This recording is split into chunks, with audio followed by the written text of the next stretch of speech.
Hello friends, welcome to Pegasus Agriculture Academy, an online coaching platform for agriculture related exams. Today we are going to see Chapter 2 History of Microbiology. This is part 2, okay? There is already a part 1.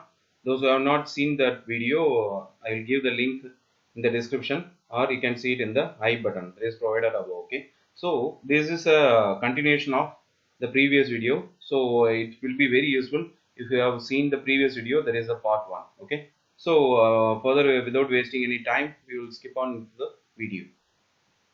Today we are going to see about the golden age of microbiology. The timeline between 1854 to 1914 is regarded as the golden age of microbiology because during this time period there were a lot of discoveries and many important scientists or the heroes of microbiology did most of the work during this period. Okay, between this 1854 to 1914, and after 1914 we know that the World War I was got in the way, and afterwards chapter microbiology and the discoveries and everything, it was stalled, and after the war was over, again there was a peak in discovery. Okay, so within this time gap we called as the golden age of microbiology, and the contributions of Louis Pasteur, Robert Koch, Sergei Winogradsky and Martinus Beijerinck are astonishing during this period.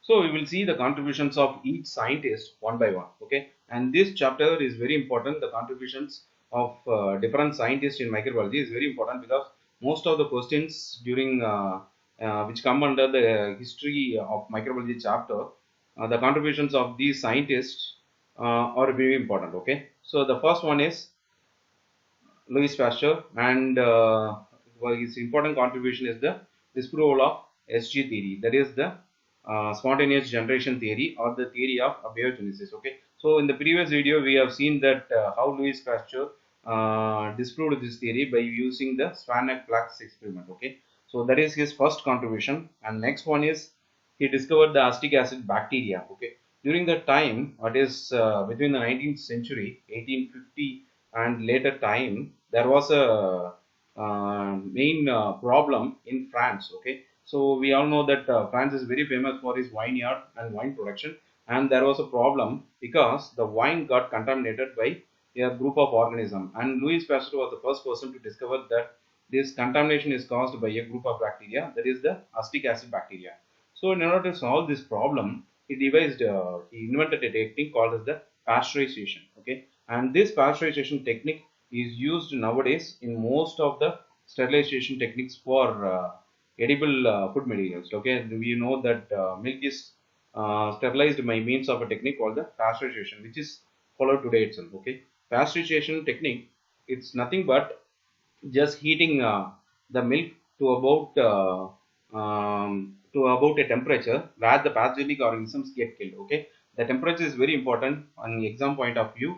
There are two temperatures. One is 61.3 degrees Celsius for about 30 minutes. Okay, we have to heat the milk for 62.3 degrees Celsius for about 30 minutes, or 71.7 degrees Celsius for about 15 seconds. Okay, these two temperatures are meant for pasteurization of milk. Okay, and then he discovered the parasites, that is really the protozoa causing pebrine disease in silkworm, and he also isolated the anthrax causing bacilli from the blood samples of cattle, and then he developed a vaccine for rabbit virus. Okay, this thing is very important, and regarding Louis Pasteur, this question is asked in most of the examinations. He developed a vaccine for the rabies virus. Okay, and then the one of the important thing regarding Louis Pasteur discovery is he formulated the germ theory of diseases along with Koch. Okay, so he is the first person to formulate or give a consolidated form for the germ theory of diseases. And the next important contributor is the Robert Koch. He is regarded as the father of microbial techniques because most of the techniques that we use in microbiology is first initiated or discovered by Robert Koch. Okay, he was the first person to isolate the tuberculosis causing bacteria, that is the Mycobacterium tuberculosis. And in order to isolate and in order to identify the organism, he developed a special staining technique called as the acid for staining. Okay, because the Mycobacterium tuberculosis consists of a very hard very typical lipid layer, and which cannot be stained by using ordinary dyes. Okay, so he devised a different technique or a specified technique called as the acid for staining technique, And then he also discovered the cholera causative agent, Vibrio cholerae. Okay, and one of the important thing that comes under the contributions of Robert Koch is the Koch postulates. Okay, the Koch postulates, it should be you should memorize this, because these postulates are also asked in most of the examinations. Okay, most of the time they will ask about the content, or sometimes they may give the postulate itself. Okay, so the Koch postulates are nothing but, I will tell you in a very simple method meaning. Okay, so the Koch postulates are nothing but, whenever there is a disease, there should be an organism which causes the disease. Okay, the first point is, whenever there is a disease, there should be an organism which causes that disease. Okay, and such organism, that pathogenic organism, should be isolated and it should be grown in a lab. Okay, that is the second point. This organism that is grown in the lab, when infected into a healthy host, it should multiply. Okay, and then after multiplication, we should be able to isolate the pathogenic organism again from the infected organism. Okay, first, whenever there is a disease, there should be an organism, and that organism, it should be isolated and grown in a lab, and such isolated and grown culture in the lab, it should be capable of causing the disease again, and again it should be capable of isolated in the lab. Okay, so it is just a cycle of events that are happening inside that happens whenever there is a disease infection. Okay, and the third one is the Martinus William Beijerinck. Okay, he is regarded as the father of microbiology.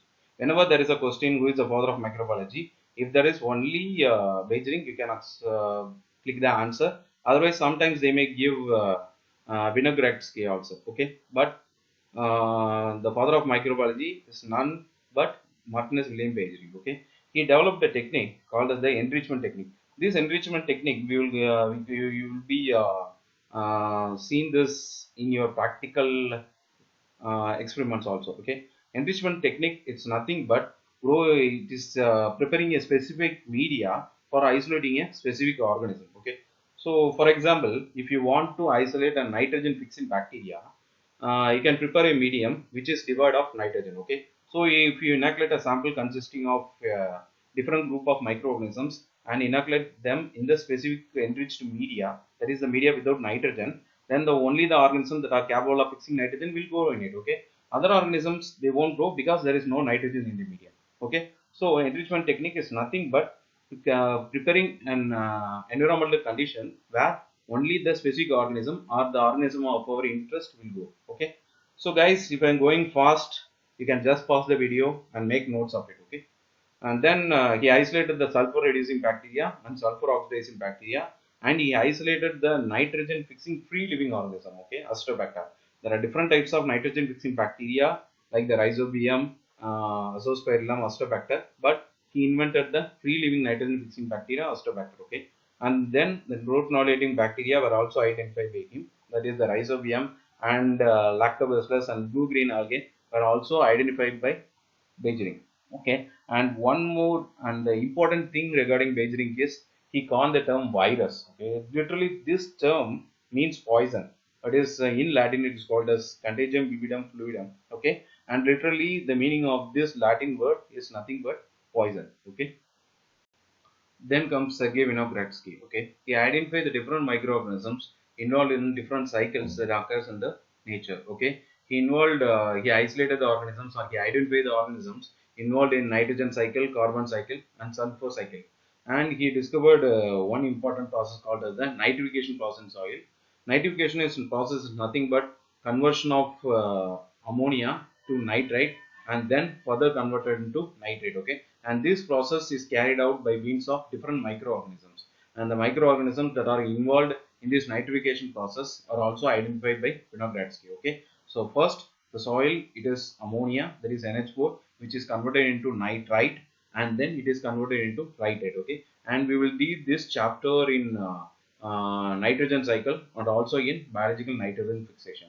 And remember this, nitrate is the form that is easily taken up by the plants. Okay, and then he discovered the autotrophic nutrition. Autotrophic nutrition is nothing but the organisms that are capable of preparing their own food by means of by utilizing the sunlight. Okay, and also water and carbon dioxide. Okay, and then he discovered the term called as the hemolithotropy, that is the production of oxidation, the production of energy by means of oxidation of chemical materials, that is inorganic materials. Okay, and then he discovered anaerobic nitrogen fixing bacteria, that is Clostridium pastorinum. Okay, other organisms like Rhizobium, Azoospermillum, Astrobacter, they are aerobic bacteria. Okay, and one important organisms, that is an anaerobic organism which is capable of fixing nitrogen, is Clostridium pastorinum.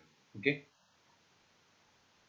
and after these four great scientists, there are some other persons whose discoveries are also very important. Okay, the first comes in this list is the Edward Jenner, and we know that he is the person who discovered the vaccine for smallpox disease, and he is the first person to use vaccines. Okay, he also coined the term vaccine. Okay, and then comes Walter Ezzi and his wife Fanny Ezzi.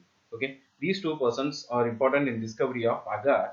That is, agar is nothing but the medium that is used for substance that is used for solidification of medium that we use in our laboratory. Okay, in a bacterial medium or the medium that you use in our lab, it consists of agar. Okay, and previously before agar they were using gelatin, and also they were using potato slices in order to isolate the organism. Okay, and agar, it has a peculiar characteristics that it becomes a solution at 100 degrees Celsius and solidifies at 45 degrees Celsius. Okay, and the next important contribution comes from Christian Gram, who invented the staining procedure called as the Gram staining. Okay, and this Gram staining is helps us to differentiate the Gram positive and Gram negative organism. And friends, most of the discoveries that we see in this video, they will be seen in other chapters. Okay, they will be seen elaborately, or we will discuss these things elaborately in the coming videos. Okay, so don't worry, just try to remember the contribution of the different scientists. Okay, and then McClintock, who invented the phagocytosis, that is the immunity that is created by means of the white blood cells. Okay, and the next comes Paul Ehrlich. He is regarded as the father of chemotherapy because he is the first person to use the chemical, that is arsenic, in order to control the microbial growth. Okay, nowadays we used a lot of chemotherapeutic agents in order to overcome diseases, but Paul Ehrlich is the first person to use the chemical agent arsenic to control diseases, and that is the reason he is regarded as the father of chemotherapy. Okay, and then the next discovery of Joseph Lister. And Joseph Lister is the person who is responsible for identifying the technique called as the pure culture technique, by which we will do it by means of serial dilution technique. Okay, and this technique, will be very useful for isolating different organisms from a group of organisms or a mixture sample. Okay, when we take a sample or any sample, it may be a soil sample or it may be any food sample, there will be a group of organisms, there will be a multiple population of organisms that involves that consists of different genus and even different species also. Okay, but the technique that was invented by Joseph Lister, the serial dilution and plating technique, helped us to isolate the organisms, particular organisms, in a separate way. Okay, and then he is also regarded as the father of antiseptic surgery because he was the first person to use the antiseptic agent, carbolic acid, to disinfect the surgical equipments. Okay, and then Alexander Fleming, in the year 1929, he discovered penicillium notatum, through which he discovered penicillium in order to cure the fever that is caused by means of Staphylococcus aureus. Okay, and then Selman A. Waxman, he identified streptomycin from streptomyces in the year 1945, and for this reason he was given Nobel Prize. Okay, and then the Mark, who used sulfonamide for treating different diseases. Sulfonamide is nothing but a chemotherapeutic agent that is used for curing certain diseases. Okay, and then one of the important chapter regarding the discovery of different organisms and different techniques is the research on virus. Okay, and we know that we have seen in the previous slide, in the year 1796, Edward Jenner is the first person who used the vaccination technique to cure the smallpox virus. Okay, and then in the year 1885, Louis Pasteur, he developed the rabies vaccine. Okay, and in the year 1892, Winogradsky and Beijerinck, they did the ultrafiltration of tobacco mosaic virus. And then the discovery of bacterial viruses or the bacteriophages is done by Twat and Herel. Okay, and in the year 1935, the crystallization of tobacco mosaic virus is done by Stanley. Okay, and then in the year 1962, the classification of virus based on their virion characteristics is done by Love, Horney, and Tournier. Okay, so when you see these different discoveries, there will be a confusion whether we should remember this year or not. Okay, but if you take most of the examinations, they will ask about the contribution or whether the scientific name, the year or which year the scientific contribution was done is mostly very rare when they ask for it. Okay, and also if you take any book or any notes, there will be a lot of persons. Whatever I am giving in this video, they are very important among this. Okay, so if you can't even remember, or if you can't even study all the contributions, at least study these contributions, because these contributions are very important among it. Okay, and then agricultural microbiology research, there are certain persons who have put forth their contribution in the department of agricultural microbiology. The first and the foremost is Eligran and Wilfred, because these persons discovered the symbiotic relations between legumes and bacteria. We know that the symbiotic relations between legumes and the rhizobium bacteria, which produces root nodules. Okay, and then Leisman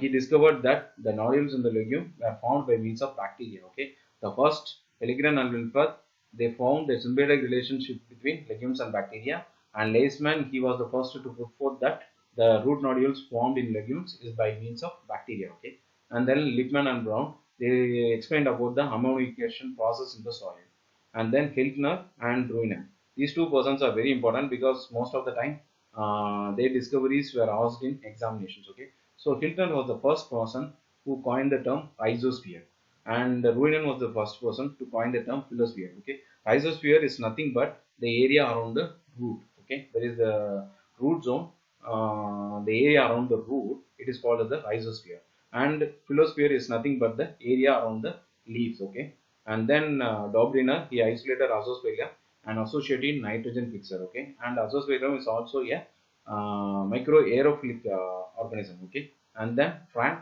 he coined the term mycorrhiza. So we know that mycorrhiza, the term literally means micro means fungus, and rhiza means root. Okay, so we know that the vesicular arbuscular mycorrhiza is a good example for mycorrhiza. Okay, and in the previous video I have asked a question, that is Anton and Leeuwenhoek in his letters to the Royal Society of London, he called the tiger organism as the answer is B, animal caves. Okay, so in the first video, that is in the previous video, we have seen about this. When he wrote the letters to his to the Royal Society of London, he mentioned the organisms as animal caves. Okay, and today we will see different questions regarding the chapter that we saw in the video. Okay, so the germ theory was given by. We have seen that the germ theory was finally formulated by Louis Pasteur. Okay, this question was asked in most of the examination. Okay, and then one more question that is asked during an AIRS examination is, who coined the term philosphere? Those who know the answer, you can give the answer in the comment section, and otherwise I will tell the answer in the next video. Okay, and guys, thank you very much for watching the video. Your welcome, your comments are most welcome, because we need your feedback so that we can enhance our video, and also we can give more materials regarding this. Okay, and friends, any time is right time to start preparation. Okay, so you can start your preparation without any delay. And we are trying to upload the videos for other subject groups also. We are trying our best to upload videos for other subject groups in the ICAR JRF exam. So stay connected with our channel for more videos, and ask your doubt or any clarification in the comment section, or email us to Pegasus Agriculture Academy at gmail.com. Thank you very much.